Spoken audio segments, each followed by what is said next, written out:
From backyard Barbies to volunteer halls, you can hear that spirit in the weekend calls. Doesn't take gold, just a soul that cares. They're doing good stuff everywhere.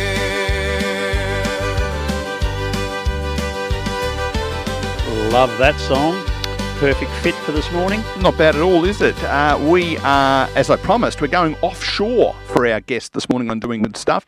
And this is not someone who runs a charity or whatever. This is a guy who does good stuff, generally speaking, and his name is Craig Constable. G'day, Craig. G'day, Neil. How are you? Good, thanks, mate. Now, I stumbled over Craig when I was recording the episode for the A to Z of the Regional Footy Club podcast for Grassy Football Club. And you go, where's Grassy? It's on King Island. Tell us a bit about Grassy and tell us a bit about King Island, please, Craig. So Grassy, King Island's in the middle of Bass Strait, about 30 minutes away from Melbourne and Tassie. And Grassy's probably another 15, 20 minutes away from the main town in Curry. So we decided we'd get you on to talk about, because we don't get to King Island very often, and we've stumbled over each other, so I thought it'd be a good thing to do. But there are two things that you do that I reckon are really well worth bringing out as doing good stuff. First of all, you're heavily involved in the Grassy Football Club, which we've already mentioned. Tell us a bit about your role there. So I'm the under-16s juniors coach, so that's basically 8-year-olds to 16-year-olds playing against each other. And I'm also the vice president and also a player. So what's the club have? First 18, second 18 and an under 16, and that's it? No, so we've got a seniors comp, so that can range from 18-year-olds to 54-year-olds. And under 16s can range from 8-year-olds to 16-year-olds. So two teams, a bit of netball happening as well? Yeah, so netball also, so there's 3 clubs that have, so Curry, Grassy and North have got their own netball team, and then there's one that stands by itself. A standalone? Yeah. So that means on the week that one team has a bye, the netballers continue to play? Yeah, yep. That's fantastic. Yeah. And the times of the day, is it sort of midday kick-off for the juniors? So juniors start at 12:15. So Oz kicks on it at the moment because I'm standing at the ground now. So juniors start at 12:15 and the seniors start at 2:30. Magnificent and important. We talk a lot about the importance of communities, and we've chatted about in small country towns a long way away from cities, small populations. It's getting tougher and tougher for some clubs. But I guess on the island you've got consistency around population and demographics. So for as long as you've been there, has the football system been pretty consistent? So every team has their ups and downs. So one team they don't have years in dominance in the premiership, so it can change every year. The last 3 years, last even 5 years, Grassy's been in the grand final, but we've only won 3 of them, and Curry's been in there twice, and North's been in there in 3 times. So it just depends on what players you've got and how good your youth is coming up. And one of the things I really like about it, and it goes to the whole community thing, is that my understanding is, let's say Curry's playing North, which means that you guys have got your feet up because it's not your week to play. If one of those two are a bit short, they might give you a call and say, oh, you want to have a run with us for a while? Yeah, basically. So you could play for all 3 teams during the season? Yep. So I've retired at the start of last year. I missed the first 3 games and I was running water, and I was like, if I can still run water, I might as well keep playing. Didn't miss a game, so that's including top-ups and playing with Grassy. The AFL 18-team competition, they don't see much of each other. Do you ever get sick of each other over there?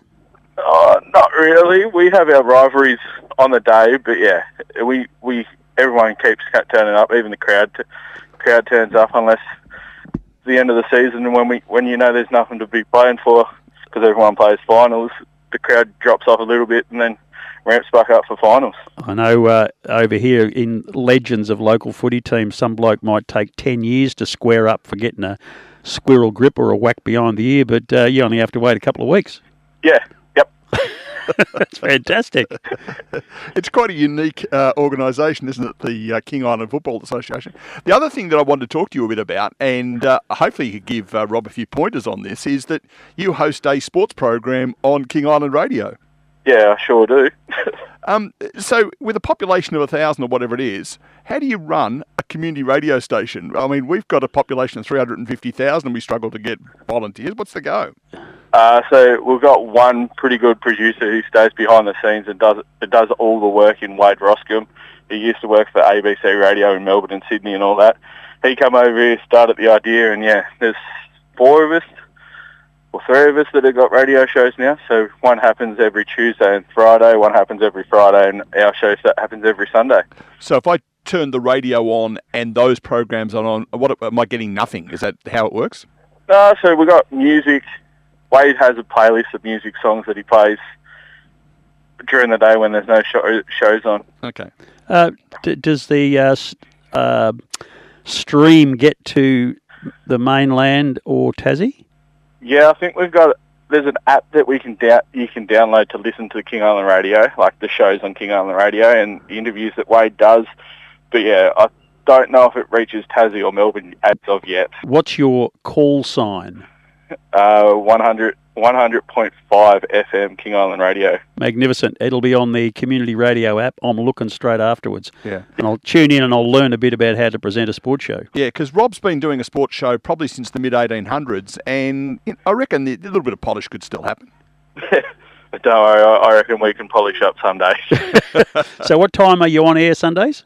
3 o'clock normally. Magnificent. That'll be a good way to fill the afternoon in. Now, listen, agriculture, I guess, is the major part of what keeps King Island ticking, but people need to be fed, and that's where you come into it?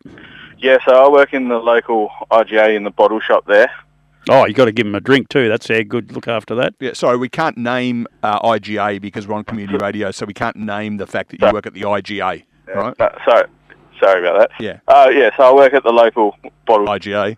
So is there an IGA at Grassy and one at Curry as well? So all the supermarkets, the major supermarkets are in Curry. So you've got to drive across to Curry to go to work? No, I live in Curry too. Okay. And yet you play for... This is just outrageous. Yeah. Some of the trips you must have to travel. Oh, it's only 30 minutes.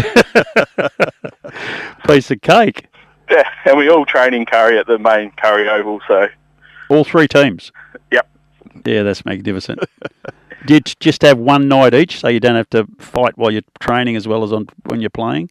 So yeah, it rotates every year. So Grassy's Monday, Wednesday this year.